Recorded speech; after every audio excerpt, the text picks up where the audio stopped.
Nous sommes en discussion avec des partenaires qui sont actuellement même au Burkina pour pouvoir construire dans l'urgence donc des centrales thermiques de très grande capacité. Et nous voulons donc voir avec eux comment on peut réduire les délais de construction. Les discussions portent actuellement sur la réduction des délais de construction et le modèle financier que nous allons mettre en place. Nous espérons aboutir à ça en attendant que notre processus, qui peut paraître long, des centrales nucléaires, puisse donc voir le jour. Sur ce volet aussi, ça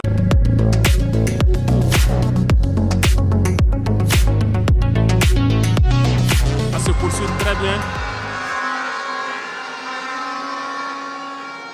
Sur ce volet, nous pouvons vous assurer que ça se poursuit très bien et nous sommes en train de vouloir mettre en place, sur place ici, une unité, si je peux dire, pour former des Burkinabés qui doivent prendre le relais, qui doivent suivre tout ce qui est processus de construction et prendre le relais, le transfert de compétences. Donc, ça va prendre vraiment un processus assez scientifique pour que nous puissions, à l'avenir, lorsque la centrale sera là, que dans un futur pas loin, ça soit la propriété exclusive des Burkinabés, que les ingénieurs burkinabés se l'approprient et pouvoir le mettre en œuvre, pouvoir l'entretenir.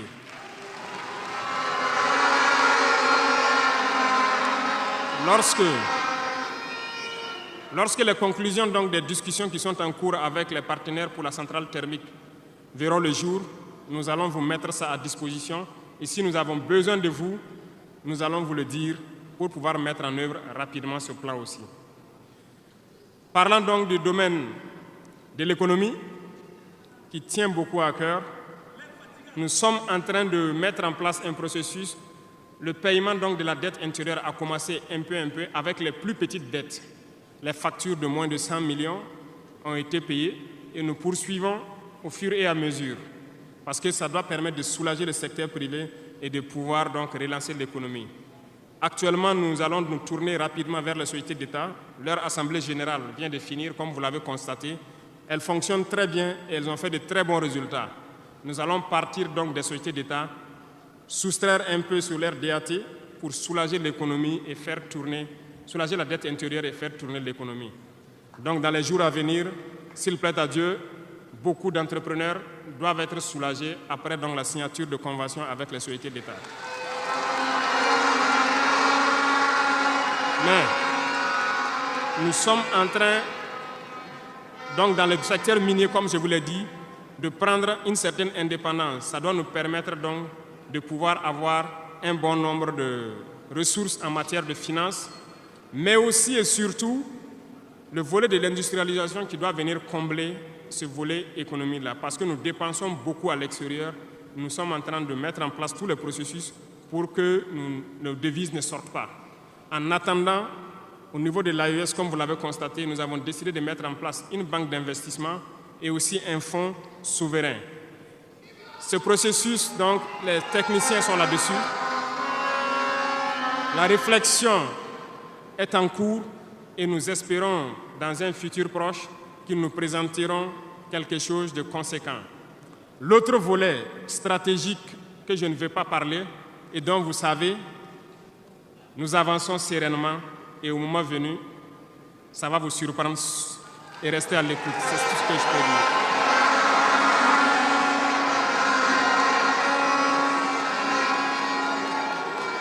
Dans le volet commerce et industrialisation, nous avons aussi posé les diagnostics, comme je vous le disais. Actuellement, comme vous le constatez, nous avons énuméré un bon nombre de produits que nous importons de l'extérieur. Alors, nous sommes en train d'entamer un processus d'industrialisation. Il faut que nous arrivions à mettre le maximum d'industrie sur place pour transformer nos matières premières et pour pouvoir fabriquer ce que nous consommons. Nous sommes dans ce processus et nous discutons avec beaucoup de partenaires pour avoir le maximum d'industrie sur place. Cela va faire en sorte que nos devises ne sortent pas et que l'économie tourne bien et que aussi nous puissions avoir de l'emploi pour les jeunes. C'est dans ce cadre que nous avons pris certains décrets pour faciliter la création des petites entreprises. Nous avons élagué tout ce qui est taxes durant donc un bon nombre d'années pour que les petites entreprises puissent se créer et vivre. Malheureusement, les petites entreprises se retrouvent confrontées aux besoins de financement. Il faut le dire, au niveau des banques, ça s'avère beaucoup compliqué pour qu'on puisse avoir des financements lorsque vous créez votre entreprise. Nous avons rencontré le monde des banquiers et comme je le disais, nous avons échangé, mais je ne suis pas du tout satisfait parce que le retour qui devait être fait pour que nous les accompagnions pour financer les petites entreprises n'est pas satisfaisant. Voilà pourquoi nous sommes en train de réorganiser nos fonds qui étaient disponibles au niveau de l'État. Nous les avons rassemblés en un certain nombre de fonds, tant au niveau de l'agriculture, tant au niveau donc, du ministère de l'Emploi, pour pouvoir prochainement ravitailler ces fonds-là et pouvoir permettre aux jeunes qui créent les entreprises d'avoir des crédits et de pouvoir se lancer. Donc, et je profite interpeller donc le monde donc encore des banquiers de revenir avec des propositions parce que nous avons des solutions, mais peut-être pas de bonnes solutions pour eux. Mais il faut qu'ils reviennent un peu pour nous appuyer à pouvoir aider les jeunes à s'en sortir. Le cas échéant,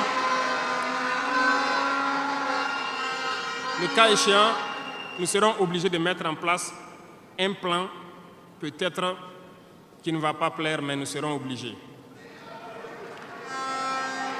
Dans le domaine donc du commerce, comme vous l'avez constaté, beaucoup de gens nous ont interpellés au cours de notre tournée sur les marchés hier. Nous avons fait un point de situation. Il y a tellement de travail à faire pour reconstruire ces marchés hier. Donc, aujourd'hui, quand vous prenez à Ouagadougou, le maire fait des séances de sensibilisation un peu partout, concernant donc un certain nombre de commerçants qui se sont installés de manière anarchique au bord des rues, mais j'ai instruit à ce que ce soit des sensibilisations toujours, en attendant que nous dégageons les espaces pour construire des marchés dignes de ce nom et demander aux gens de venir prendre des boutiques dans ces marchés et maintenant pouvoir libérer les rues pour pouvoir agrandir et assainir notre milieu. Et je profite donc vous demander, vous aussi, population des villes, de nous aider dans cette phase de sensibilisation en vous sensibilisant vous-même pour ne pas aller construire autour des poteaux de la Sonabel qui sont un danger pour vous-même, de ne pas aller construire sur les caniveaux d'évacuation d'eau. Et je compte sur vous pour qu'on puisse donc atteindre cet objectif-là.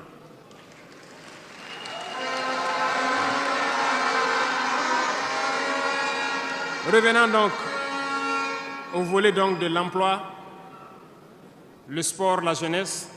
Nous sommes en train de faire une réforme. Il y aura un remaniement ministériel dans quelques jours où l'architecture des ministères va changer un peu.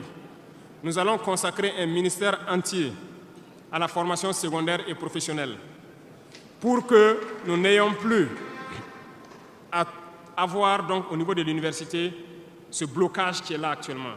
Nous devons pouvoir professionnaliser beaucoup de jeunes depuis le lycée. Donc, soit depuis la 4e ou au niveau donc, de la seconde, que les gens puissent décider d'aller dans des filières professionnelles et pouvoir s'auto-employer. Donc, un ministère sera consacré uniquement à ça. Parce que le système éducatif, comme je l'ai dit, après diagnostic, vous êtes d'accord avec moi que nous formons très peu d'ingénieurs. Pourtant, une nation qui se développe, l'indice aussi de développement, c'est en termes d'ingénieurs formés. Remontez dans l'histoire et voyez toutes ces grandes nations. Le nombre d'ingénieurs formés par an dans des spécialités pointues compte beaucoup dans le développement. Au Burkina, nous n'en avons pas assez. Voilà pourquoi l'école polytechnique de Ouagadougou, nous voulons la faire évoluer en université polytechnique en y mettant un certain nombre de filières technologiques et en recrutant le maximum d'étudiants qui puissent être formés là-bas et avoir des ingénieurs. C'est bien que nous ayons les filières comme lettres modernes, philosophie, droit, voilà, psychologie, histoire. Beaucoup d'étudiants se retrouvent là-bas contre leur gré. Ce n'est pas forcément ce qu'ils ont choisi, mais ce sont les filières disponibles qui forcément ne donnent pas des opportunités d'emploi. Voilà pourquoi nous avons décidé de valoriser ce secteur donc, de la formation professionnelle et de l'emploi en y consacrant entièrement un ministère. Donc dans les prochains jours, ce remaniement sera fait et vous verrez donc comment nous allons évoluer.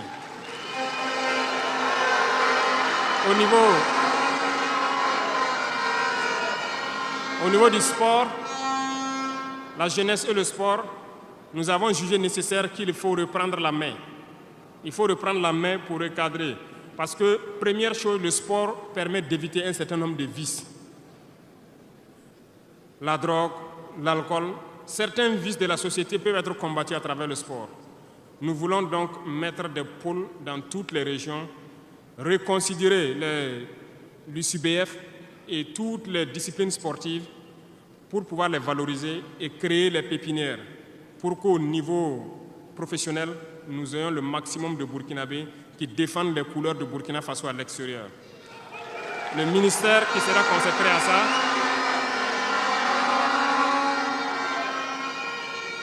donc, il y a beaucoup déjà de textes qui ont été écrits et nous allons mettre en œuvre cela dès les prochains jours après le remaniement pour créer nous-mêmes ces espaces-là. Cela va demander à ce que nous puissions pouvoir unir un certain nombre de forces pour y arriver. Et je compte sur vous, au niveau de chaque région, de chaque province, de pouvoir avoir donc cette discipline sportive-là et de s'encourager à faire le sport, à pouvoir permettre d'identifier les talents et de les faire émerger. Donc, certains volets de la gouvernance, tels que la transition digitale, nous n'allons pas nous évertuer là-dessus parce que c'est un processus un peu nouveau. Nous sommes dans la dématérialisation pour pouvoir lutter contre la corruption et aussi faciliter beaucoup de choses aux usagers. Le processus a déjà été lancé et vous voyez tous les jours les applications qui sont créées qui nous permettent donc de pouvoir faire faciliter un bon nombre d'activités au niveau des usagers. Même au niveau de la justice, vous avez pu voir que les casiers judiciaires et les certificats de nationalité aujourd'hui peuvent s'obtenir facilement en ligne. Donc nous allons continuer dans ce processus également. Revenant donc au domaine donc de l'humanitaire, nous avons donné donc instruction au ministère. C'est le ministère de la Femme, du Genre, de la Cohésion sociale et de l'action humanitaire. C'est eux qui traitent toutes ces questions. Mais nous avons décidé dans une première phase de nous concentrer sur l'action humanitaire, notamment soutenir les populations qui retournent dans leur village. Aujourd'hui, imaginez des populations qui retournent dans leur village en début de saison ou pendant la saison pluvieuse. C'est très difficile pour eux de pouvoir se nourrir ce temps-là. Donc, certains volets peuvent sentir moins donc, la présence du ministère, notamment le genre et autres. C'est parce que nous avons donné instruction au ministère de se concentrer sur l'action humanitaire. Au fur et à mesure que les villages rejoignent, que les villages puissent avoir le minimum pour survivre. Et là, à partir des moments, nous pourrons donc nous intéresser à tous ces volets. Parce que la cohésion sociale dont nous parlons ne peut advenir que lorsque les gens mangent à leur faim d'abord. Un pauvre et un riche ne peuvent pas s'asseoir sur la même table et parler. Si l'un a faim et l'autre, voilà, c'est compliqué. C'est ce que je passe mon temps à dire à tous ceux qui viennent nous parler de cohésion sociale. Quelqu'un ne peut pas avoir faim et quelqu'un qui mange à sa faim, vous voulez les asseoir pour parler à la même table, ce n'est pas possible. Il faut que tout le monde ait à manger d'abord.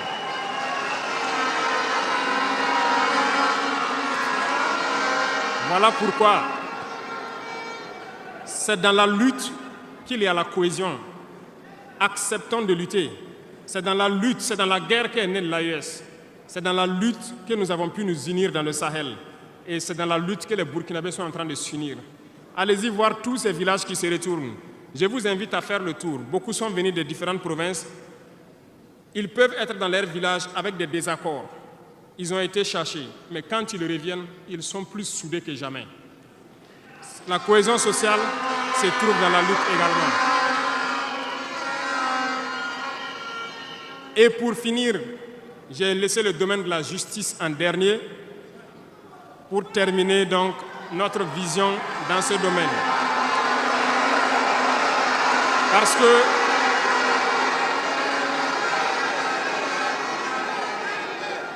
Parce que nous avons un sérieux problème dans ce volet. Nous avons entamé des réformes il n'y a pas longtemps au niveau du Conseil supérieur de la magistrature.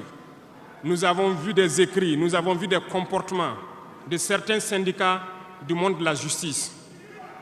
Très bien, certains ont tenté de boycotter tout ce qu'ils peuvent, mais comme le disait Diop, avec ou sans eux, nous allons avancer.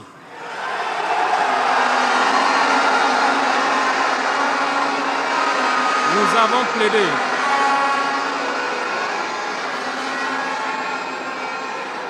Nous avons plaidé pour une justice juste, si on peut le dire. Nous avons sensibilisé beaucoup les gens, mais nous nous sommes rendus compte qu'il y a beaucoup de brebis galeuses dans leur rang, malheureusement. Nous ne pouvons pas comprendre que, malgré tout ce que nous disons, il y a une justice pour le pauvre et une justice pour les riches. Ça ne peut pas continuer. Lorsqu'on le